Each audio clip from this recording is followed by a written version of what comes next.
હું હે ને કાલે જઈશ ગાંધીનગર. બરાબર. આ વટ માટે જવું રાજીનામું દેવા નથી, વટ માટે. તમારે જેટલા થાય એટલે આવવાનું છે. મોરે મોરો ચેલેન્જ બાજી ગોપાલ ઇટાલિયા મોરબીમાં આવે તો રાજીનામું આપી દઉં ને, જીતી જાય તો 2 કરોડ રૂપિયા ઇનામ આપું ને, આવી બધી જે વાતો છે ને, આ બધી વાતો ને આ બધા ડાયલોગ બાજીઓ જે છે ને, એ ફિલ્મો પૂરતી હોય ને તો સારી લાગે. ખરી જિંદગીમાં વાસ્તવિકતામાં જો તમારે લોકો માટે કંઈક સારું કરી દેખાડવું છે, લોકો માટે લોકોનું તમારે જો માન મેળવવું છે તો એમના કામ કરવા પડશે. નાયક જેવી ફિલ્મમાં કોઈ વ્યક્તિ આવીને એક દિવસ માટે એ મુખ્યમંત્રી બની જાય અને લોકોના કામ કરી અને લોકોની ચાહના મેળવી લે, એવું જો વાસ્તવિકતામાં થતું હોય તો શું જોતું હતું. પણ આપણા જે રીતે કહેવાય છે ને કે જ્યારે રાજકારણને ઇંગ્લિશમાં પોલિટિક્સ કહેવામાં આવે છે, અને આ પોલિટિક્સની આગળ આપોઆપ એક શબ્દ હવે જોડાઈ ગયો છે, ડર્ટી પોલિટિક્સ. આ પોલિટિક્સને ખાસ કરીને ભારતના રાજકારણને ડર્ટી પોલિટિક્સ શું કામ કહેવામાં આવે છે, આનું એક તાજું ઉદાહરણ અત્યારે કાંતિ અમૃત્યાએ દુનિયા સામે મૂકી દીધું છે. એમણે જે આજે ગાંધીનગર ગયા અને આજે રાજીનામું આપવાની જે બધી વાતો કરી, અને અત્યાર સુધી બીજા પક્ષો અને ખાસ આમ આદમી પાર્ટી પક્ષના નેતાઓ જે છે એ લોકો એવા આરોપ લગાવી રહ્યા હતા કે કાંતિભાઈ આ બધું નાટક કરી રહ્યા છે. પણ હવે એક એવો પુરાવો સામે આવ્યો છે અને જોઈને તો હવે અમને પણ એવું લાગી રહ્યું છે કે કાંતિભાઈના આ રાજીનામાના બધા માત્ર નાટકો જ હતા. શું છે સમગ્ર વિગત જાણીએ અહેવાલમાં. જય હિન્દ, BSI ટીવી ન્યૂઝ પર આપની સાથે હું છું નિધિ ગઢવી. કાંતિભાઈ અમૃતિયા મોરબીથી ગાંધીનગર જવા રવાના થયા. ગાંધીનગરમાં રાજીનામું આપી દઈશ એવી વાતો કરી. ગોપાલ ઇટાલિયા પણ આવશે તો રાજીનામું આપીશ, આ બધી વાતો કરી. પણ આ બધી જે વાતો છે માત્ર વાતો જ હતી. ન તો એમણે અધ્યક્ષની જે અપોઇન્ટમેન્ટ છે, એમનો જે સમય લેવાનો હોય એ ન તો સમય લીધો હતો, ન તો એમને અધ્યક્ષ સાથે રાજીનામા અંગે કોઈ પણ વાતચીત થઈ હતી. અને આ તો બધું ત્યાં સુધી ઠીક છે, પણ એ જે રીતે લોકોને 100 થી 150 ગાડીઓનો કાફલો લઈને ગયા હતા, આ માત્ર દેખાડો જે છે એ અત્યાર સુધી તો વિપક્ષના નેતાઓ કહી રહ્યા હતા, પણ હવે તો આ માત્ર દેખાડો જ છે એ વાતને સાબિત કરતો પુરાવો સામે આવ્યો છે.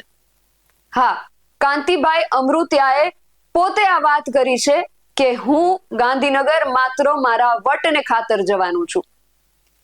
વટ ખાતર મોરબીથી ગાંધીનગર પહોંચીને આ બધી જે હાઈ વોલ્ટેજ ડ્રામા છે એ ધારાસભ્ય ગજાનન નેતા કરી રહ્યા છે. આને ભારતની અંદર ડર્ટી પોલિટિક્સ નહીં તો આપણે બીજું શું કહીશું. સૌથી પહેલા તો કાંતિ અમૃત્યાનો જે બોલતો પુરાવો અમારી પાસે આવ્યો છે એ તમે સાંભળો, પછી આપણે આગળ ચર્ચા કરીએ. હેલો રાજુભાઈ. હા, ધારાસભ્ય કાંતિભાઈ અમૃત્યા સાહેબ વાત કરશે, ચાલુ રાખજો. આપો ને. રેડિયો હાઈ બહુ મજા આવી ગયો ને. એમાં શું છે કે ભાઈ રોડનું એગ્રીમેન્ટ કરવાનું છે. 12 કરોડ રૂપિયાનું કામ આપણે થઈ દીધું અને વરામાં પૂરું કરવાનું. એમાં લાઇટ નું અલગ કરીને અંદર કરવું. એમાં શું છે કાંતિભાઈ, તમારો જસ ઈ લઈ જાય એટલે મારે બનાવવું પડ્યું. ના બરાબર, હું તમને ચોખવટ કરી લઉં. હા બરાબર. હું હે ને કાલે જઈશ ગાંધીનગર. બરાબર. આ વટ માટે જવું રાજીનામું દેવા નથી, વટ માટે. તમારે જેટલા થાય એટલે આવવાનું છે. ચૂંટણી નહીં આવવાની પણ આવવાનું. કાંતિભાઈ અમે તમારી હારે કાર્યરત ફોન કરો. અત્યારે તમે આ માહોલમાં અમને હારે ન લ્યો. અમે તમારી હારે છીએ. મેં તમારા વિડિયો મૂક્યો છે. બીજાને મોકલજો. કાંતિભાઈ અમૃત્યા પોતે કહી રહ્યા છે કે હું ગાંધીનગર જવાનો છું, રાજીનામું નથી આપવાનો, માત્ર ને માત્ર વટને ખાતર હું ગાંધીનગર જવાનો છું. પોતાના વટને સંતોષવા માટે કાંતિભાઈ મોરબીથી ગાંધીનગર ગયા, આ હાઈ વોલ્ટેજ ડ્રામા કર્યો. હવે અહીંયા એકવાર આપણે ક્ષણભર રોકાઈ જઈને એ મોરબીની પ્રજા આ વિશે શું વિચારતી હશે એના વિશે જો કલ્પના કરીએ તો મોરબીની પ્રજાએ કાંતિભાઈને શું આ વટ બધા સાબિત કરવા માટે છૂટ્યા છે? લગભગ 6 થી 7 વખત મોરબીએ કાંતિભાઈને પોતાના ધારાસભ્ય, પોતાના પ્રતિનિધિ તરીકે ચૂંટ્યા. શા માટે?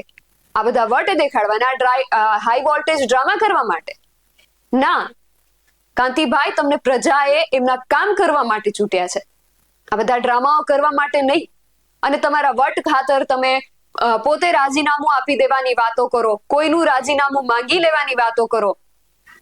અને આ જ્યાં સુધી ચેલેન્જબાજી અને આક્ષેપબાજીઓ હતી ત્યાં સુધી ઠીક હતું, પણ આ તમે તમારા વટને ખાતર તમે આ બધા આ લેવલે અને આ હદ સુધી તમે જઈ શકો એવું મોરબીની પ્રજાએ પણ નહોતું ધાર્યું. અને હવે ભારતીય જનતા પક્ષ પણ કહી રહ્યો છે કે આ બધું જે છે એ કાંતિભાઈનો વ્યક્તિગત મેટર છે. હવે ભૂપત ભાયાણી એકવાર પક્ષ પલટો કરી અને ભારતીય જનતા પાર્ટીમાં ગયા અને વિસાવદરમાં એમને વિસાવદરની જનતા સ્વીકારી લેશે એવી એમને આશા હતી, પણ ભારતીય જનતા પક્ષ તરફથી એમને ટિકિટ જ ન મળી. તો હવે કાંતિભાઈ તમારું શું થાય છે એ તો હવે તમે જાણો અને રામ જાણે.